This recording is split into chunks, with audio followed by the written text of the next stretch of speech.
Hi, this is Visit Pro3 channel. In today's video, I will show you how to disable power saving mode on Telegram. Before you get started, don't forget to subscribe and turn on the notification to keep you updated about this channel. So, let's go! Power saving mode may limit certain features like automatic media downloads, background synchronizing, and real-time notification. Disabling it ensures you to have access to all features without restriction, enhancing your user experience. Features like animation and smooth transition may be limited in power saving mode.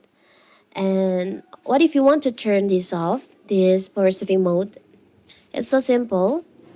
So first of all, of course, we have to open our Telegram. Now you can just tap on the up left corner, the three lines over here. Tap on settings. Scroll down, tap on power saving. As you can see, my power saving mode is active. If you want to turn this off, you want to disable this feature, you can just slide the this automatic reduce to off. So Telegram will never reduce power usage and keep all animation even when your battery is low. So simple, right? So that is how to disable power saving mode on Telegram. Don't forget to like and subscribe and turn on the notification to keep you updated about this channel. Thank you and see you!